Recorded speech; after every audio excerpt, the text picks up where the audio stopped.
కానీ నిజానికి ఆయన పొలిటికల్ కెరీర్కి ఇది ఒక మచ్చనే కదా. ఎందుకు సార్ మచ్చ? ఉమ్, అరే నువ్వు ప్రేమించావయ్యా, నువ్వేం తప్పు చేసావు? ఉమ్, ఎవరన్నా తార్చావా నువ్వు?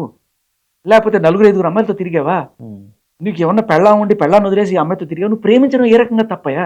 ఉమ్, సరే పెళ్ళైన అమ్మాయి, ఆ అమ్మాయి సపరేట్గా ఉంటుంది. అవును, రేపు విడాకులు తీసుకుందాం అనుకున్న మంచి ఉద్దేశంతోనే కదా నువ్వు ప్రేమించావు. నువ్వు చేసిన తప్పేంటి? ఎందుకు దాక్కుంటున్నావు? ఉమ్, నువ్వు తప్పు చేయలేదు. ఆమె తప్పు చేసింది ఇంకా చెప్పాలంటే. ఉమ్, మొగుడు ఉండగా మొగుడిని వదిలేసి ఇంకోళ్ళతో ఉందాం అనుకున్నప్పుడు మరి ఈయన ఏం చేశాడు? లెజిటిమేట్గా మనం డైవర్స్ తీసుకొని చేసుకుందాం అన్నాడు. కరెక్టే కదా. ఇప్పుడు అమ్మాయి అబ్బాయి ప్రేమించుకున్నప్పుడు నేను లేచి వచ్చేస్తా అంటే వద్దు, పెద్దల్ని ఒప్పించి మనం చేసుకుందాం అనడం ఎంత పద్ధతో, మీ మొగుడిని ఒప్పించి డైవర్స్ తీసుకొని మనం చేసుకుందాం అన్నాడు. కరెక్ట్. ఉమ్. ఏంటి తప్పు చేశాడు ఆయన?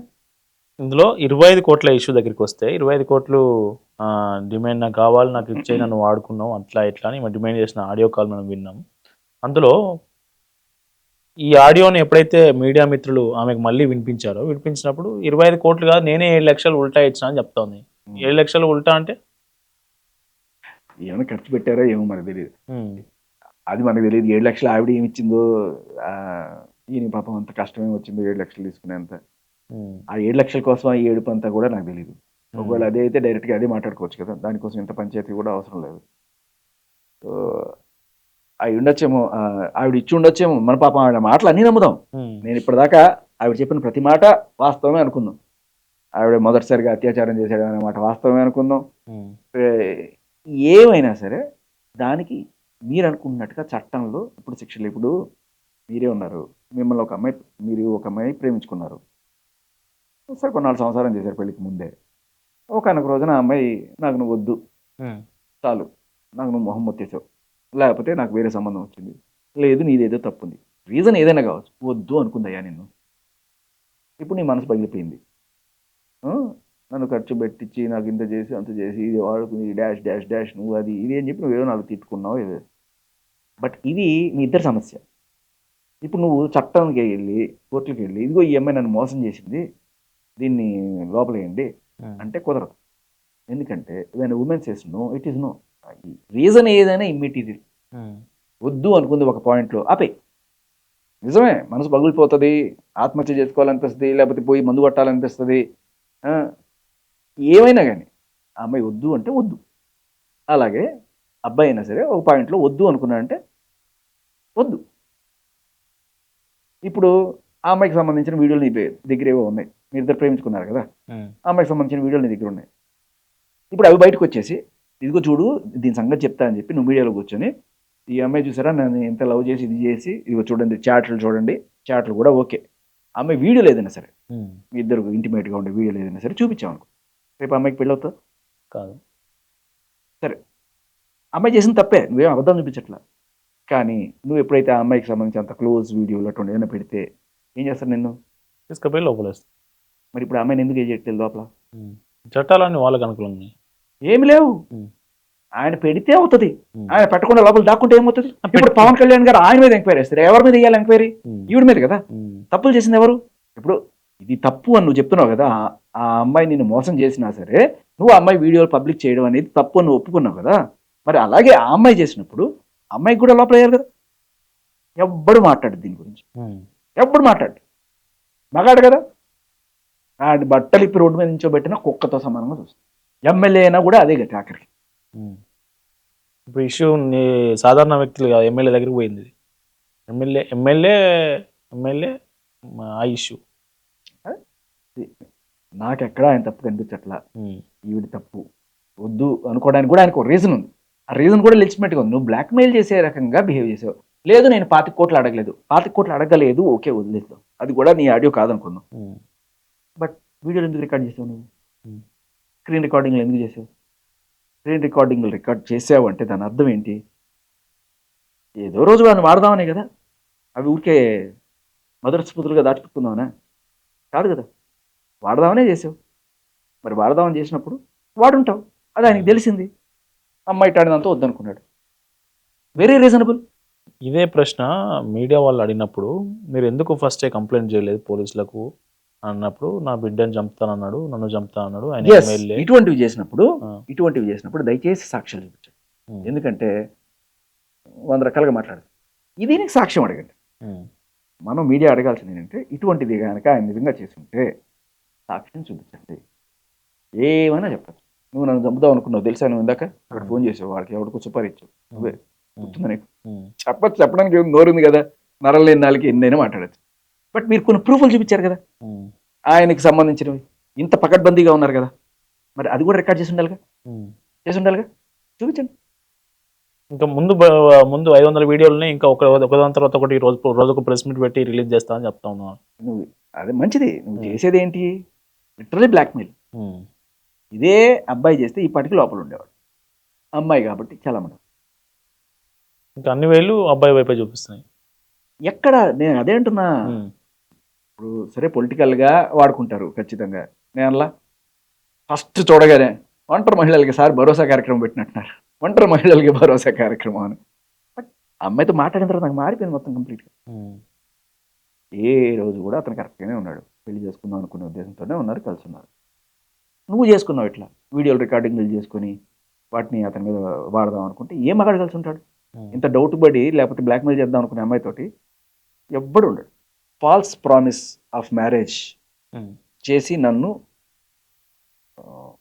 వాడుకున్నాడు, వీడిని శిక్షించండి అని పెళ్ళైన మహిళలు కేసు పెట్టడానికి కుదరదు అనేదానికి మనకి రీసెంట్గా ఇట్లాగే ఒక అమ్మాయి, ఆవిడకి పెళ్ళి అయిపోయి ఆవిడ మొగుడు లేసి వాడుతూ ఉండి వాడి మీద కేసు పెట్టడానికి వెళ్తే ఎంపీలో మధ్యప్రదేశ్లో Abhishek Acharya versus state of MP 2025 judgement చాలా క్లియర్ కట్గా పెళ్ళైన మహిళలకి ఇది వర్తించదు అని చెప్పి.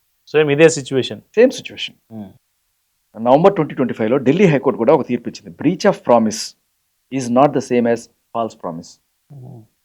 మీరు ఒకవేళ అతను తప్పుడు ఇంటెన్షన్ తోటే మిమ్మల్ని అప్రోచ్ అయ్యాడు, ఆ ఇంటెన్షన్ తోటే మీకు ఫాల్స్ ప్రామిస్ చేశాడని మీరు ప్రూవ్ చేయగలగాలి ఫస్ట్ నుంచి.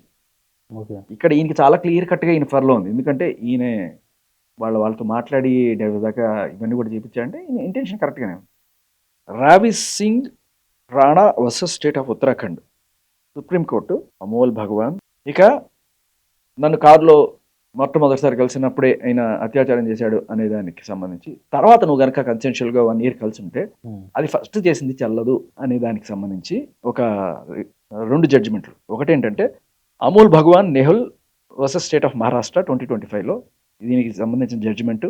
అలాగే Ravish Singh Rana versus state of Uttarakhand, supreme court చాలా క్లియర్ కట్గా చెప్తుంది, మీరు 1.5 సంవత్సరం కలిసి ఉన్న తర్వాత వచ్చి ఆగో మొదటిసారి నాకు జరిగింది ఇది, మిగతా టైంలో అంతా బాగానే ఉంది, మొదటిసారి మొత్తం జరిగిందంటే అంతా నై అని చెప్పి ఆ కేసులు కొట్టేశారు, అవి పడ్డానికి కుదరదు.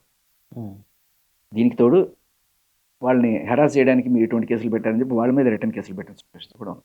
ఢిల్లీ హైకోర్టు సెప్టెంబర్ 2025లో rule that uneducated women who continues a relationship while being legally married must accept the responsibility for her choice. నీ కర్మకి నువ్వే బాధ్యత వహించాలి తప్ప ఇప్పుడు నాకు అది జరిగింది ఇది జరిగిందని చెప్పి క్లెయిమ్ చేయడానికి లేదు అని చెప్పి ఢిల్లీ హైకోర్టు చెప్పిన జడ్జిమెంట్ 2025. సో శుభపరిణామం ఏంటంటే ఈ 2025-2026 మధ్యలో వస్తున్న జడ్జిమెంట్స్ ఏవైతే ఉన్నాయో వాళ్ళు తెచ్చుకున్నారు. ఇంతకుముందు ఏదైతే ఉందో అమ్మాయి కనుక మోసం చేస్తే ఎటువంటి శిక్ష లేదు, అబ్బాయి మోసం చేస్తే మాత్రం 10 ఏళ్ళు జైలు శిక్ష అన్నట్టుగా ఏవైతే ఉన్నాయో అవి ఇప్పుడు మారుతున్నాయి. సార్ ఈ రీసెంట్గా కేరళ ఇష్యూ మీరు చూసే ఉంటారు, ఆ బస్ ఇష్యూ ఏం సార్ అంత దారుణంగా పాపం ఆత్మహత్య చేసుకున్నది, వాళ్ళంతా మీమ్స్ వైరల్ అవుతా ఉన్నాయి, వాళ్ళు అట్టపెట్టెలు పెట్టుకొని బస్ ఎక్కాల్సిన పరిస్థితి నిజంగా అందులో ఉందా సార్? అది అంటే అది ఒక నిరసనగా చూడాలి, అంతేగాని అది కొంత ఆడవాళ్ళందరినీ కూడా అవమానించినట్టే కదా. అంటే ఆవిడ ఎవరితో అట్లా చేసిందని చెప్పి ఇంకా ప్రతి మహిళ అలాగే చేస్తుందని వీళ్ళు అట్లా పెట్టుకుంటున్నారంటే, అంటే ఒక మహిళ వల్ల మిగతా మహిళల గౌరవం కూడా పోయే రకంగా ఆవిడ బిహేవ్ చేసిందని మనం గమనించాలి. కానీ అట్ ద సేమ్ టైం సమాజం కూడా చూడాల్సింది ఏంటంటే, ఎవరో ఒక తట్టని మహిళ ఉన్నంత మాత్రం అందరినీ కూడా అలా చూడడం తప్పు. అండ్ ఆవిడని ఎవరు సమర్థించట్లేదు. ఆవిడ చేసిన పనికి నిజం చెప్పాలంటే ప్రస్తుతం ఉన్న సిచ్యువేషన్స్లో మగాడు పోలీస్ స్టేషన్కి వెళ్ళి కేసు పెడదామంటే అయ్యే సిచ్యువేషన్స్ లేవు. ఇప్పుడు నిజంగానే ఆయన బాధ కలత చేయండి, ఆత్మహత్య చేసుకోకుండా మేము లీగల్గా వెళ్దామని పోలీస్ స్టేషన్కి వెళ్ళి చెప్పాడు అనుకోండి. పోలీసులు ఏం చెప్తారు తెలుసు, ఒరే నాయన ఆ అమ్మాయి వచ్చి మీరు కేసు పెట్టిందంటే నేను లోపల వేయాల్సి వస్తే, నువ్వు కనుక కేసు పెట్టావు అనుకో అమ్మాయిని పిలిపిస్తాం, అమ్మాయికి తెలుస్తుంది, ఆ అమ్మాయి నీ మీద రిటర్న్ కేసు పెడుతుంది, నేను లోపలేదు. అదేంటి సార్ మరి నేను కేసు పెట్టాను కదా అమ్మాయిని లోపలేరు అంటే, చట్టం అంటలేదు ఆయన. నీ మంచి కోరి చెప్తున్నాను, ఉమ్, వెళ్ళిపో. లేదు నువ్వు ఆ రిస్క్ తీసుకుంటాను, ఒక 14 రోజులు రిమాండ్లో ఉండగలను, ఉమ్, తర్వాత ఏంది ఫైట్ చేస్తానంటే ఓకే నేను పెడతా అంటారు. అందుకు లేదు సరే వద్దు సరే వెళ్ళిపో. సావు తప్ప వేరే ఆప్షన్ లేదు. ఎందుకంటే అతనికి మనం అనుకుంటా ఏ చిన్నవాడికి చచ్చిపోయాడని చెప్పి రోజు అదే పనిగా కాకుల్లాగా పుడుస్తూ పుడుస్తూ పుడుస్తూ ఉంటే ఆఖరికి అమ్మా నాన్న కూడా ఉమ్. అతన్ని అనుమానంగా చూస్తుంటే ఇంకేముంటుంది? బయట పోలీసులు ఏమి చేయరు, మీడియాలో ఎవరూ నమ్మరు, అందరు కూడా ఇతను ఒక కామాంధుడిలా చూస్తుంటే చూసారా సార్ ఆ వీడియో చూసారు మీరు? అందులో ఏమైనా అనిపించిందా మీకు? ఏంటి అంటే ఆమె నిజంగా టచ్ చేసినట్టు ఉద్దేశపూర్వకంగా అనిపిస్తుంది. ఆయన ఎక్కడ తగలలేదని చెప్పి ముందుకెళ్ళి అడి తిరిగి ఇటు తిరిగి అది 7వ అటెంప్ట్ అట. ఉమ్, 6 సార్లు ట్రై చేసినట్ట దొరకలేదు. 7వసారి ఏదో కొంచెం టచ్ అయినట్టుగా అనిపిస్తే అది పెట్టింది. అంత దారుణం సార్. ఇట్లాంటి వాళ్ళ వల్ల మారుతాయి. ఉమ్, ఇప్పుడు చెప్తున్నా కదా, నేను కొన్నాళ్ళుగా వీటి మీద పోరాటం చేస్తున్నా. ఉమ్, ఈ తప్పుడు ఫేక్ రేప్ కేసెస్ కావచ్చు, లేకపోతే Victim ఇప్పుడు cards. కోర్ట్స్ కొంత కళ్ళు తెరుస్తున్నాయి. ఉమ్. ఇటువంటి వాటిని ఎంకరేజ్ చేయట్లేదు కోర్టులు. ఇప్పుడు అదే మీకు జడ్జ్మెంట్స్ లిస్ట్ చెప్తున్నా. మా అమ్మాయి మీద కేసు కూడా ఫైల్ అంటున్నాయి.